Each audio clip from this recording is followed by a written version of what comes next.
Hi, and welcome. My name is Joe Coveney, Vice President and Co-Head of our EMEA Corporate Services team here at OTC Markets Group. Today I'm joined by Reinhard Florey, CFO of OMV Ag. OMV is one of Austria's largest listed companies and now newly traded on our OTCQX Best Market with both their sponsored ADR and foreign ordinary share under ticker symbols OMVJF and OMVKY. Welcome, Reinhard. Great to have you. Thanks, Joe. My pleasure to be here. Thanks for having us here. It's a great pleasure to be listed now on OTCQX. OMV is, as you said, one of the largest Austrian listed companies. It's focused on oil and gas business on the one hand side, the fuels and feedstock retail business, and then we have moved into chemicals business.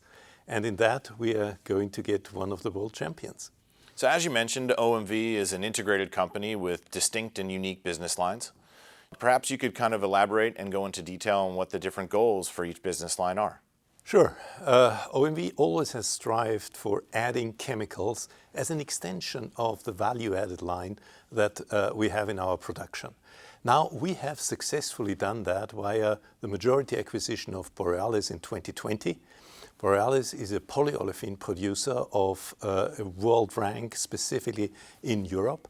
But now we have taken a second step and we have, together with our partner ADNOC from Abu Dhabi, we have joined forces with Borealis and Borouge, centered in Abu Dhabi, and those companies will be merged and acquire one of the leading Americas companies in polyolefins, Nova Chemicals. That will form a group, Borouge Group International, which will be one of the largest polyolefin companies of the world with a world-class production base and a global footprint in marketing. So OMV has stated a goal to get to net zero by 2050. How do you plan on achieving those figures and what are you going to do to sort of aid in that transition? Yeah, our two other major business lines next to chemicals are our traditional oil and gas business and our fuels and feedstock business, so upstream and downstream. Now, all of these businesses have a very strong footprint in the traditional fossil basis, 350,000 barrels per day around in the energy business, upstream, and large capacity with 3 European refineries and share in the Abu Dhabi refinery.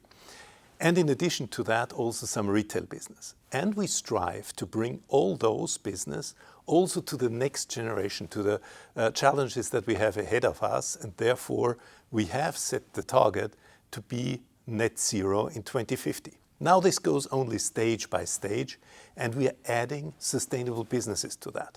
So on the energy business, we're adding businesses like geothermal energy. We're adding businesses like solar and wind, but only in very select places where we can have double-digit returns also on that sort of business. We are also having carbon capture and storage business, specifically with 2 licenses in Norway, which will help also reduce our CO2 footprint. And on the other hand, on the refinery side, we are adding low carbon business like sustainable aviation fuels, like HVO production. For all that, we have new technologies introduced. We have co-processing units. We also have units that help us recycle some of the materials specific on the plastic side and create a synthetic crude oil from that we can use in the refineries. We have called that the ReOil technology, which is worldwide patented for OMV and which has the fantastic opportunity to recycle hard to abate plastics into this kind of renewable fuel that we can use for all the products from a refinery, specifically also on the chemicals feedstock. Okay, so very interesting, and I think it's a wise decision to sort of figure out those strategic deployments of those resources, especially when it comes to ROI. And that's a timely transition into our next question, investor relations. So here we are at the OTC Market Center in New York. Let's talk about investor relations. Now that you're newly traded on OTCQX, what are your plans to sort of educate the market and get the story out there? How does trading on OTCQX support your various U.S. goals and initiatives from an investor relations perspective? Yeah, OMV's main place of listing is in Austria on the Vienna Stock Exchange. But we have always been striving also to have the opportunity for our stockholders, for investors, to get access to our company as investors in places like in London or in New York. And for us, OTCQX is one of the great opportunities to have this proximity and make an easy access for OMV shareholders, that they also have the possibility to trade and to get a part in this company. I'm very glad that we are now listed on OTCQX since only a couple of days, and this is a milestone for us.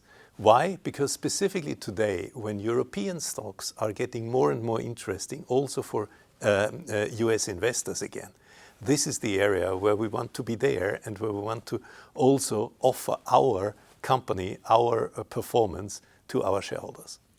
So thank you, Reinhard. Really great stuff. It was wonderful to speak with you, and we're excited to watch the journey and help you grow and wish you the best of luck in the US market. Thank you very much, Joe. It's a pleasure.